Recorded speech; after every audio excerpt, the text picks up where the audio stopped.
자, 수입비용 계정 과목 세 번째 보겠습니다. 자, 세 번째도 역시 마찬가지로, 자, 판관비, 영업비용 얘기가 쫙 나오고 있습니다. 세세하게 이제 디테일하게. 자, 보시면, 자, 볼 것만 몇 개 없습니다. 자, 사무용품비, 뭐, 소모품비 해도 상관없어요. 사무용품비. 우리 이제 가장 많이 나가는 게 이제 우리 사무실에서 이제 A4 용지 쓰는 거 그런 것들이죠. 그래서 A4 용지는 어떤 단순 뭐 문구 용품, 그런 구입비다. 이렇게 보시면 돼요. 자, 사례 뭐 AA 복사 용지를 구입했다. 사무용품비 다 비용 처리한다. 이런 얘기예요. 그다음 도서인쇄비. 우리 이제 사무실 이제 실무적으로 가장 많이 나가는 게 도서인쇄비가 신문 구독료예요. 조선일보 그리고 나가는 거. 그다음에 우리 명함 같은 거 이제 종업원들 뭐 이렇게 뭐 제작하고 뭐 이렇게 하죠. 이 명함 제작비.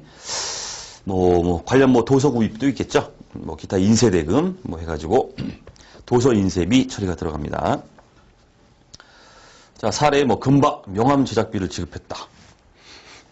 금박 명함을 했더니 금박을 했대요. 비싼 거 쓰나 봐요. 자, 도서인쇄비 딱 이렇게 처리해 주면 되겠다. 그런 얘기예요. 자, 교육훈련비 그나마 조금 눈여겨봐 주시면, 자, 교육훈련비 이제 종업원들의 어떤 업무 능력 향상이나 그런 것들을 위해서 이런 경우가 있겠죠. 외부에서 이제 강사를 초청해요. 종업원들 딱 모아놓고서 강의를 시킵니다. 종업원들 업무 능력 향상을 위해서. 그럼 이제 강사료가 나가잖아요. 그럼 이 강사료가 종업원들 업무 능력 향상을 위해서 교육시키는 데 들어간 비용이죠. 교육훈련비다는 얘기고. 그 다음에 요즘에 이제 그 종업원들이 이제 외부에 이제 학원이나 막 이런 데 가가지고 고용보험 환급 과정으로 해가지고 이렇게 강의를 듣습니다. 그럼 이제 회사가 이제 지원이 들어가죠. 그때 이제 지출한 거, 뭐 이런 것들 이제 교육훈련비로 처리한다 하는 얘기예요. 자, 당연히 이제 업무와 관련돼야겠죠. 업무와 관련해서 종업원 교육을 위한 외부 강사 초청 강사료, 종업원의 학원 수강료 보조금, 고용보험 환급 과정에 뭐 그런 것들. 자, 사례.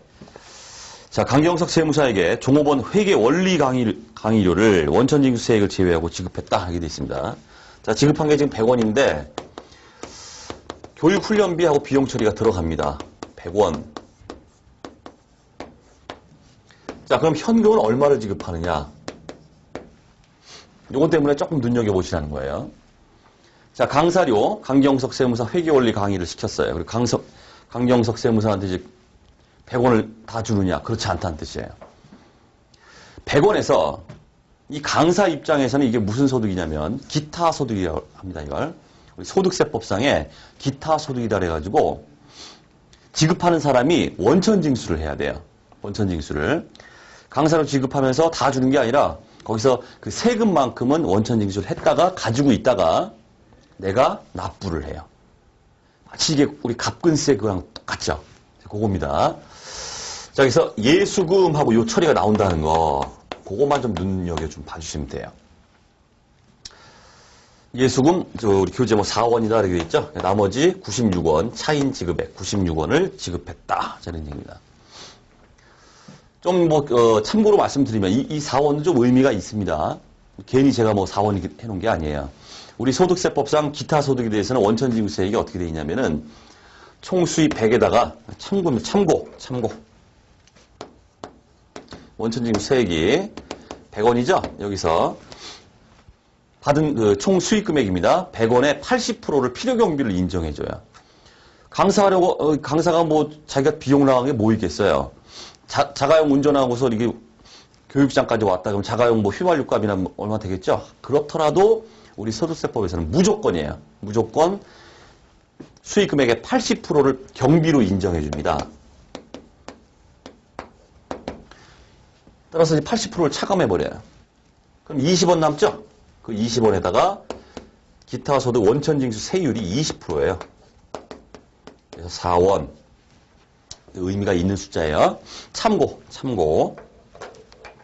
물론 여기 뭐 지방소득세, 우리 주민세는 그 제외하고 주민세까지 포함하면 또 뭐 달라지겠지만은 고려하지 말고. 자, 그다음 지급수수료. 용역을 제공받고 그 대가로 지급한 금액이다. 그래서 회계 프로그램 유지 보수비를 지급했다. 자, 우리 뭐 세무사 사무실이나 어떤 뭐 그 회계 관련 그 부서 이런 데서 뭐 더존 프로그램, 뭐 키컴, 명인, 뭐 회계 프로그램 관련해서 그 유지 보수비를 막 지급합니다. 그런 것들이죠. 뭐, 그러니까 수수료라는 건 다양하게 존재할 수 있겠죠. 이때 이제 지급 수수료 이렇게 나간다 하는 뜻이에요. 실무상 뭐 지급 임차료, 지급 수수료 구분의 실익이 없어요. 그리고 뭐 구분해봤자 그거는 그 혼용해서 써도 상관없습니다. 어차피 비용이잖아요. 자, 그다음 접대비. 자, 접대비 MVP.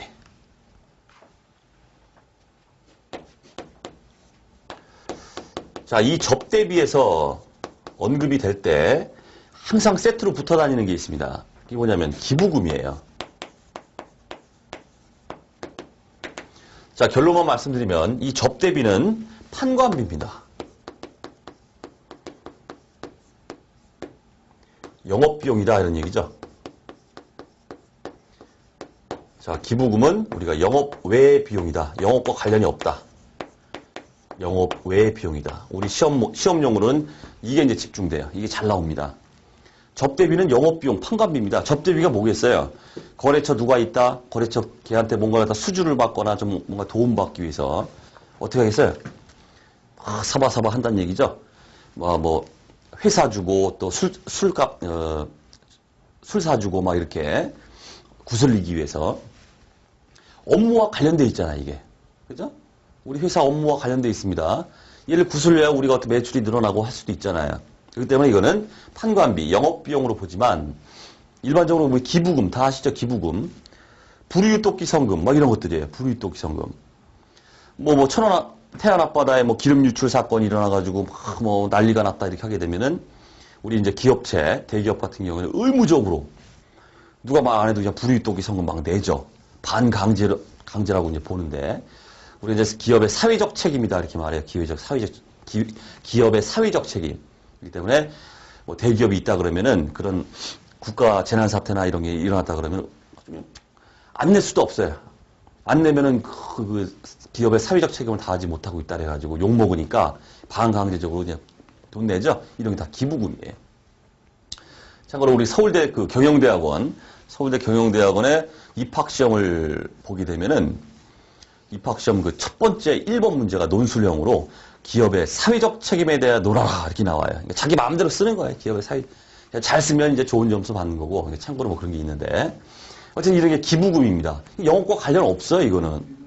불우유토끼 성금 내는 게 무슨 영업과, 우리 업무와 무슨 관련이 있어요.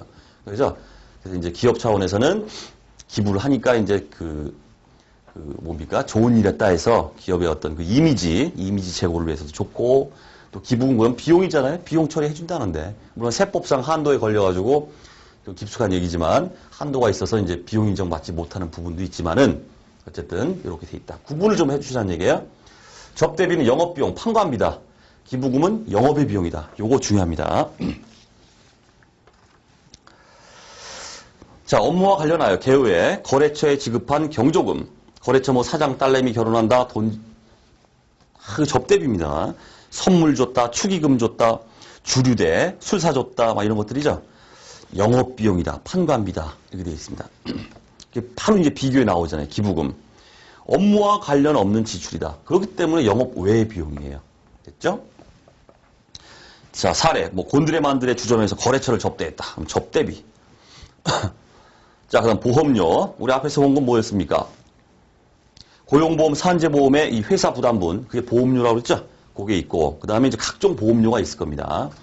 공장 같은 경우에 공장이 있다 그러면 그 건물에 관련해서 화재보험료를 들죠. 이게 또 이제 보험료예요. 자, 사례. 공장 건물 화재보험료를 지급했다. 보험료. 그 다음 운반비입니다. 운반비. 말씀드렸던 매출 운임이죠? 매출 운임입니다. 요즘 하도 뭐 택배 회사가 그냥 난립을 하고 있는데 아주 유망한 거 업종이죠. 택배. 아주 많이 이용하는데 퀵 서비스 막 이런 것들이에요. 어쨌든 간에 이제 매출을 하는 데 있어서 또 운반비나 이런 게 든다는 얘기죠. 상품 등의 택배비 등 발송 및 운송 과정에서 발생하는 운임이다. 매출 운임. 뭐라고 그랬어요? 판관비예요. 운반비에서. 자, 상품 납품을 위한 개인 용달 운반비를 지급했다. 운반비. 그 다음 수선비. 뭐 느낌 팍 오시죠? 자, 건물이 막 낡아가지고 페인트 칠했던 게 막 다 벗겨졌어요. 그럼 막 새로 칠하죠. 수선비에 다. 그죠? 그다음 도색비, 뭐 이런 거. 뭐 유리 같은 거 뭐 깨진 거 좀 뭐 수선하고 뭐 이런 거. 자, 건물 유리 물 청소비를 지급했다. 수선비. 그죠? 그다음 광고 선전비. 이거 조금 눈여겨보세요.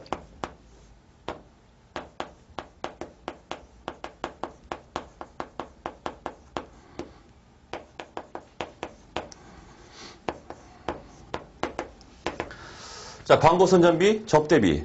영업과 관련돼 있어요. 영업비용입니다. 똑같이 판관비예요. 판관비에 해당된다. 그럼 양자의 차이가 뭐냐? 말할 때 광고 선전비는 우리가 불특정 다수다 이렇게 말해요.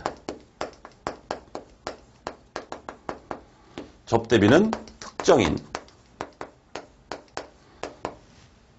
자, 광고 선전을 목적으로 불특정 다수, 어떤 특정인이 아닙니다.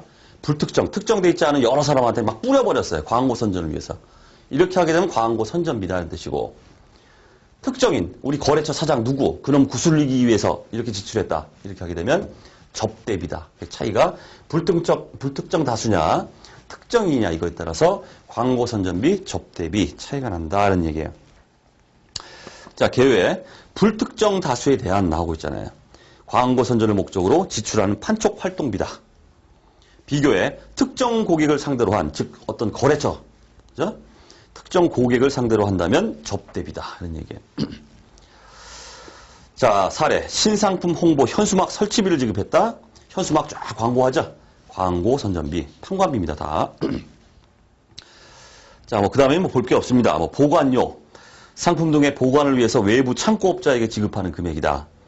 사례 이제 수입품의 일시 보관 창고료를 지급했다 나오고 있죠. 이 보관료는 우리 실무적으로 수입품에 대해서 대부분 일어나요. 무슨 뭐 부산 세관이 딱 있다 그러면 물건이 수입되죠. 그러면 잠시 창고에 머물러요. 그냥 빼올 수 있는 게 아니에요, 이게. 다 검역 검사받고 막 하기 때문에 창고에 머무릅니다. 창고로 나가요. 그게 보관료 대표적인 그런 거다는 얘기예요. 그다음 회의비. 업무와 관련해서 회의하면서 커피, 차대, 간식대, 이런 것들이죠. 그래서 직원 포럼에 간식비를 지급했다. 회의비. 자, 그 다음에 견본비. 아시죠? 샘플 비용이에요. 샘플 제작해서 하는 거. 그러니까 거의 이게 뭐겠습니까? 광고 선전비하고 거의 비슷하다 이렇게 보시면 되는데, 구체적으로 말하면, 자, 판매 전에 디자인이나 용도를 확인할 수 있도록 구매자에게 보내는 샘플 비용이다. 이렇게 돼 있어요. 자, 사례. 견본품 제작을 의뢰하고 대금을 지급했다. 견본비. 이렇게 해주면 된다는 얘기예요. 자, 크게 중요한 내용은 없었다. 이런 얘기예요. 자, 수입비용 계정 과목 세 번째. 자, 강의를 마치도록 하겠습니다.